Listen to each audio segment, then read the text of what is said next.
Welcome back to Everything Whiskey. I'm Callum, I'm Sam. and today we're having a look at the Balcones Texas Pot Still Bourbon.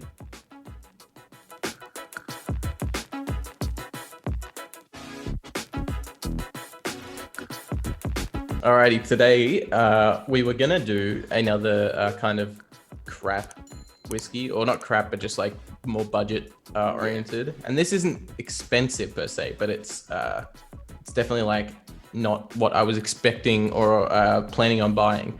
But I went down to local Dan's and they were selling the Balcones, but they were selling it in store for once. Normally they do it online, but straight from the distributor. Yeah. And they had it for like $85 or something. And it's like, Pretty good. normally it's like, yeah, it's a really good price. It's never in store. So I thought I'd get it. It's their bourbon, their Texas bourbon, and it's all pot still. So pot still is just, it's the same, it's a still, but the top is different. Instead of it being like a big straight column with lots of different plates and filters, oops, hit my mic, with lots of different plates and filters, it's instead basically no plates and filters and just this kind of dome and then a little condenser that comes out straight away. So what it does mean is that you get lower proof out of the still. It takes a bit longer, but it doesn't strip out as many oils and stuff. So it's a lot better for things like whiskey and stuff like that. Yeah. You wouldn't want to use it for something like a vodka, for example, because you want it to be as neutral flavored as possible. So you want like everything stripped out.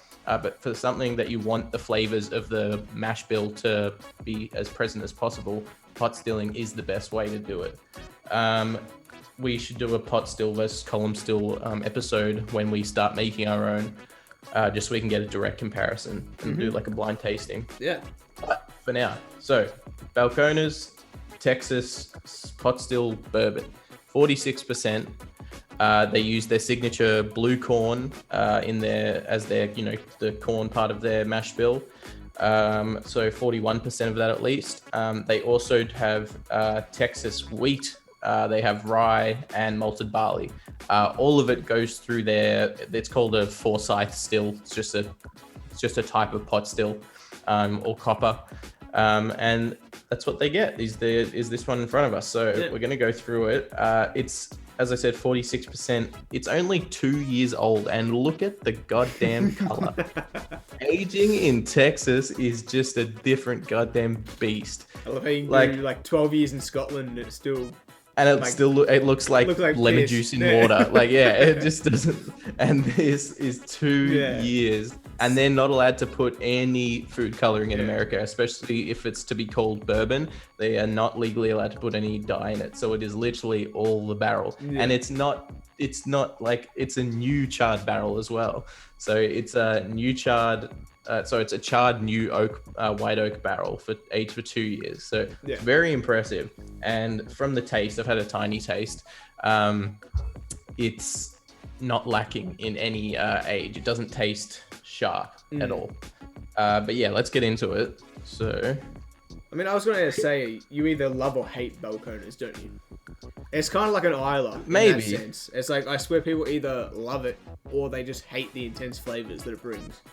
Because most of them are 50 plus ABV. Yeah, I don't think it's love it or hate it. Like, I don't think it's that polarizing. But I think it is definitely on the more challenging side of bourbons and stuff. I think if you're a bourbon lover, you can definitely appreciate this, but there might be some added things in it that might turn you off it. Yeah. It is a bit hotter, and it does have that kind of melted plastic note that I get in it all the time, which is still consistent in this, and it's amazing. This one is a lot more typical though compared to the other releases that we've reviewed. Obviously more typical than the Brimstone was going to be, but it's also more typical than the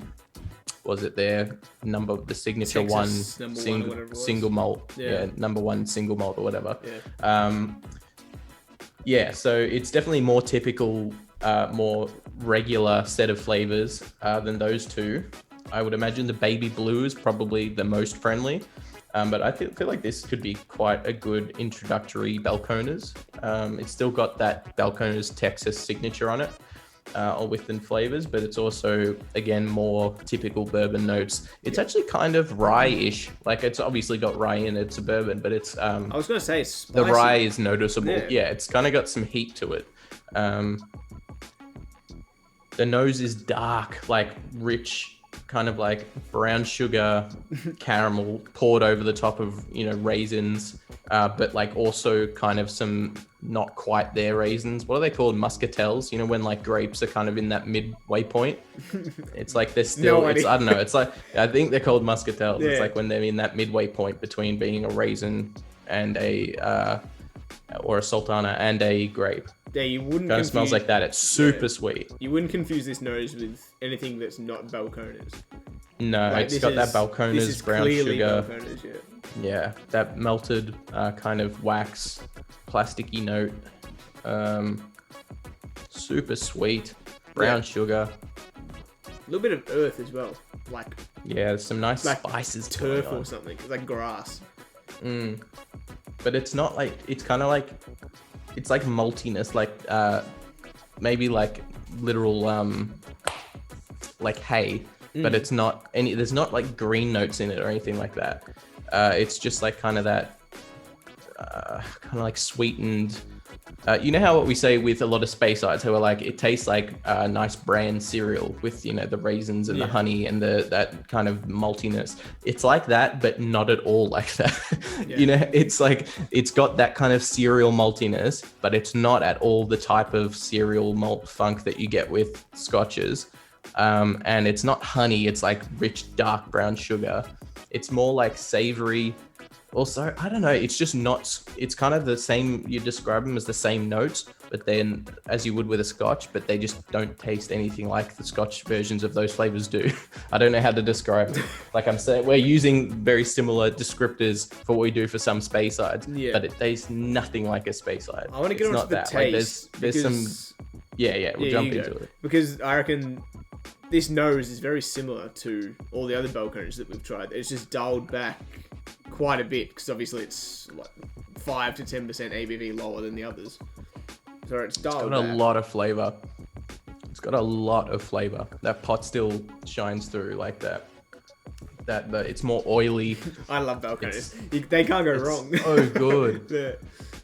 It's that nice, sweet, rich, but syrupy, like corn sweetness. There's definitely a tiny bit of that rye note kicking through, but it's like very, it's not like, doesn't taste like a rye, but it's just those notes are there. The spices. It's kind of the spices, there's cinnamon stuff, but there's not really those bright, clove, star anise notes. It's more like kind of apple pie notes. It's a little bit it's a bit hotter. It's a bit hotter than I'd expect. I'm getting more burned than I would expect. But it's not like a hot whiskey. That just might be something that a beginner might notice. That really nice kind of salted caramel, salted brown sugar, raisin note is still right through there. Yeah, this further confirms my thoughts of it's just a dialed back normal Balcones. It's just as we said before, it's just a nice introductory into what Balcones with a bit is. more, with a bit more traditional bourbon flavors compared. Yeah, which is good. I think it's nice to see, because they do some stuff. They do a lot of their stuff is like, their single malts and their baby, their corn whiskeys and stuff like that. It's nice to see what their rendition of a bourbon. Yeah. With the same strict criteria that every other bourbon has, seeing what their differences are. Kind of, what things that are really classically Balcones shine through when they're put under really rigorous criteria and stuff. When they've got more leeway to do their single malts and corn whiskey and stuff, they're going to taste different, because they're very different than traditional American whiskeys, like your bourbons and stuff. But there still is that classic Balcones note coming out of the bourbon. Like salted brown sugar caramel. It's just so deep and rich and sweet. Yeah. But not overly sweet. I wouldn't say rich. This is my favorite Balcones that they've released. I do prefer this over the brimstone, because the brimstone was kind of a bit. It was a bit I love too the brimstone. funky It's so weird. Yeah. It's such a cool. I love it though.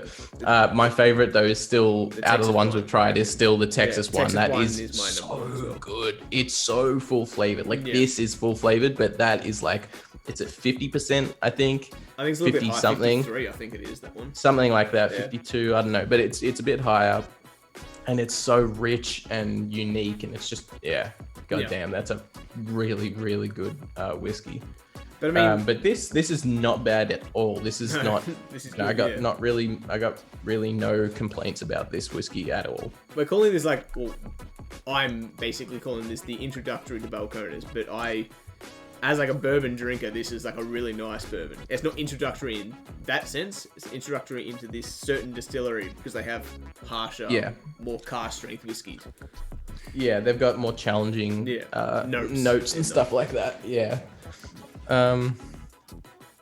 Man, I love this. I reckon Balcones is still sticking with me as one of my most just one of the most interesting distilleries for me at the moment. They're consistently good. I never get anything that I'm like, like I'm always like excited for it, and I've not been let down yet. Like it's consistently hit what I've been looking for. So I'm excited to try their other stuff. That might be. I'm expecting that to be. So I still think it'll be still up to par with like my expectations. Yeah, normal ones. Because I am expecting it because it's all corn. It's going to be much more mellow. But I reckon from what I've heard, it's really good. So I'm not going to be disappointed. I don't think, but we will try it. I might even buy that for our next review because it's on special as well at that Dan Murphy's for I think like 80. Yeah. I mean, on Nick, you paid 110 for it, so I mean, 80 is pretty good. Thank you very much for watching this episode of Everything Whiskey. If you liked it, leave us a like. If you want to see future episodes from us, maybe consider hitting that subscribe button. If you do, we'll see you in the next one. Cheers.